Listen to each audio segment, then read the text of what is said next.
Well, this is part 2, and thank you, my dear client. This is the best time to say this, I guess. I like to say it in one of my videos.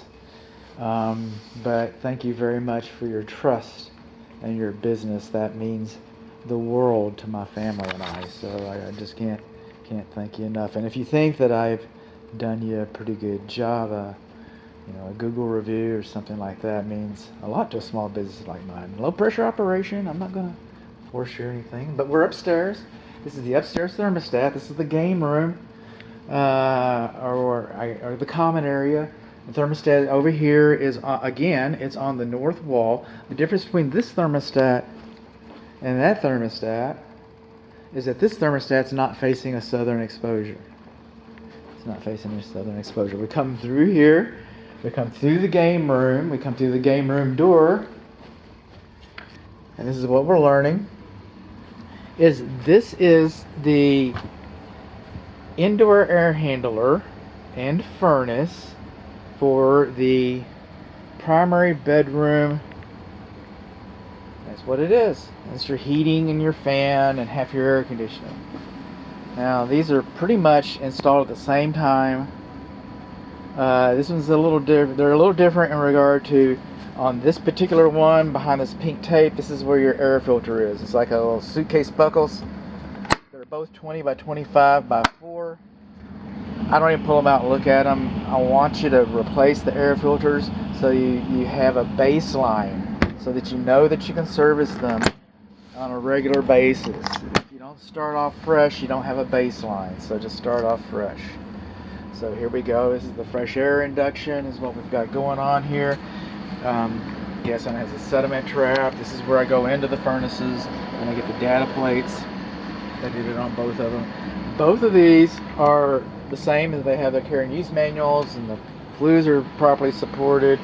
But both of these have a little bit of rust. There's more rust upstairs. We're going to go look at it. Actually, it's the upstairs, downstairs. But there's a little bit of rust in there. Texas Real Estate Commission says I have to report any rust. So I did. I reported that rust for us. And then right here is a P-trap from your evaporator coil. Some manufacturers say that it should not be a shallow trap. That's a shallow trap. Some manufacturers want a deep trap. That's not a deep trap. But then other manufacturers really are kind of silent on the actual depth of the trap that's required. So all I know is that the most stringent rule I know is not a shallow P-trap. So that's going to make the report. We're also going to have some notations, but we're going upstairs to find the differences. And I'll put this back before I leave. I already put the upstairs one back, but you know that I was in there because I took a picture of the data plate. Coming up the stairs. This stair is a booger bear. I probably should have put this in the first video, in the attic video. But I'm 5'7", and I'm vertically challenged, and I'm going to bring a step stool in here to close this ladder up.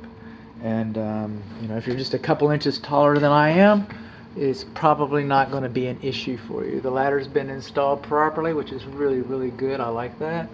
All right. Proper. Oh my goodness, everything's just looking good. The only thing here is that we should have fasteners in these holes. Those bolts just hold that bracket to this frame. But these nail holes, we should have been taking like that nail there. Okay, staples don't count. But they put the holes in the bracket so that we could put some nails in there. But otherwise it was nailed properly. That's kind of cool, man.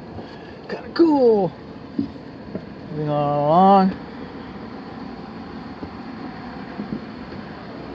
We got a little more rust in the pan on this one. You see that?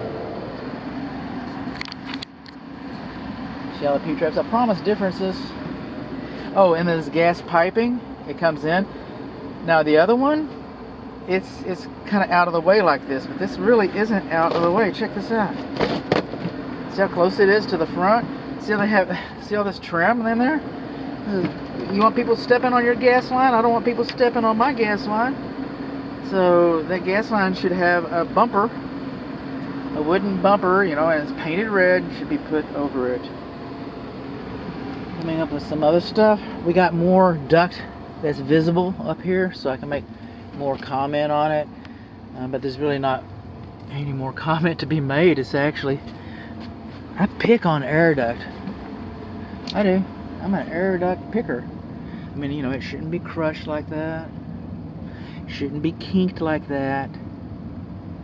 You know, in a tight area like this is actually doing pretty good. Not supposed to have more than ½ inch sag like that.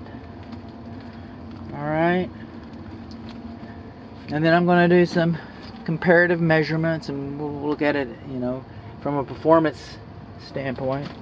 Just like we're going to look at the HVAC system from a performance standpoint, so there won't be very much of a video about that. But so that's it. So what do we learn? We learned that the downstairs thermostat faces a southern exposure.